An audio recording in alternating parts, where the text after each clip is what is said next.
Alright guys, this is Milo again working on our project 620. What we're doing here today is starting our disassembly of the vehicle, find out all our rust spots, find out what we need immediate attention to kind of stop any cancers, preventative maintenance for right now until we start getting into a point where we're really going to truly do with this vehicle. Last video you saw, I think we just picked up the vehicle and are starting to tear it apart and ordering stuff here and there. So what we've gone here today is we're doing basically preventative rust maintenance and kind of blowing out all the crap. So today we've actually blown out the engine bay from all the cobwebs. We've started some disassembly by taking off the fenders. We actually picked up this aftermarket fender. I picked up this aftermarket fender as a replacement panel. Its brother, the passenger, should be coming here pretty soon. So we started our preventative maintenance by really taking all this. There was a rubber that kind of sits on top of here. We took all that off because it's just 30 years old. So we're taking all that off, replacing everything.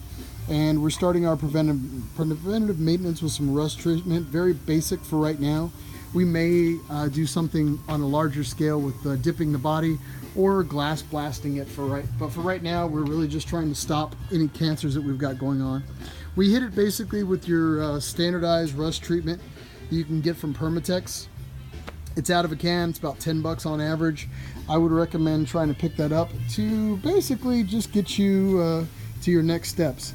One thing I did want to point out, if you were in one of the unlucky souls that are starting to get your rust treatment your rust around these areas, start picking up your panels. Purchase what you think you need to kind of get that going.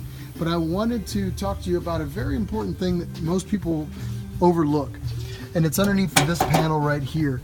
To get to it, as far as access, you're going to want to go ahead and just bolt off your fenders, which you're actually going to have 1, 2, 3, and a 4th inside here, and then you're going to unbolt another one down here, and another here, and another here. Now, of course, this is after you take off the front bumper as well, and of course, those two as well. Now, after you unbolt all that, the fender should be coming off. You will need to pop off the fender to get access to all of this. You will not need it to get access to this. So you can actually just pop off the 4 screws that are up here, and this cowl panel should come off on its own. Take off the wipers, which we've already done here, and then basically what you're going to do is kind of move it out a little bit. It'll have these hinges that'll be in place. So you can do this with one hand. Alright. And your piece comes out. Now, after that, you'll notice that you have these, this rain channel here that's catching all your dirt and whatnot. This is the area that I want you to be leery of. If you get an opportunity, I would try to pop off the arms because you're really going to dig in here. And there's these nice craters and edges that are all back through here that really collect everything. But the mother load is inside of this area right here, especially on the back sides, towards the back. There's going to be it's all going to concave or come towards the bottom, and that's really where all your pool of dirt, grime, grease is really going to collect. It's really a pain in the ass to get in there unless you've got the right tools.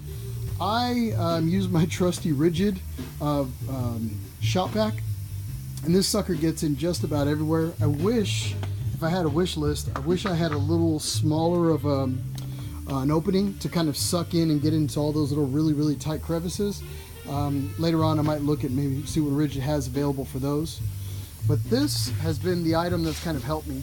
Now this is just your basic pressure wash. You can have the attachment put into here for water if you really want to get in there and blast everything. Right now we're just doing it with air. So what we're doing is basically getting this sucker and kind of moving it in through here.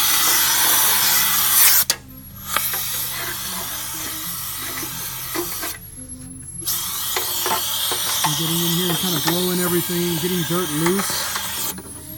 And then from there, following up with your rigid vacuum.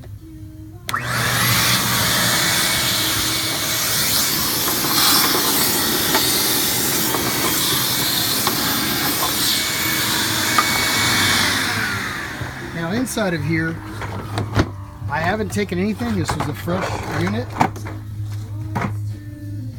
All that crap was inside of my cowl. So, just want to let you know, that's what I would recommend doing when you first kind of get these vehicles and are kind of sorting through them. Also, when you're first buying these cars, you're checking or inspecting them, make sure you're getting an eye on the floors. These floors are easily, just kind of flip them over, but check them. We lucked out on this unit, and it actually had pretty darn good floors.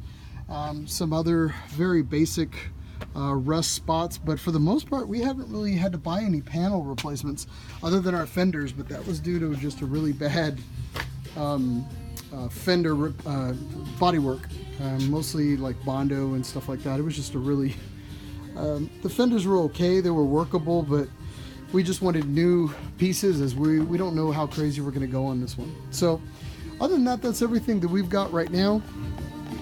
Starting to replace some stuff, hinges and stuff that are available through CAD, that are redone in CAD. We're doing a lot of this ourselves, or we're ordering it out of the country.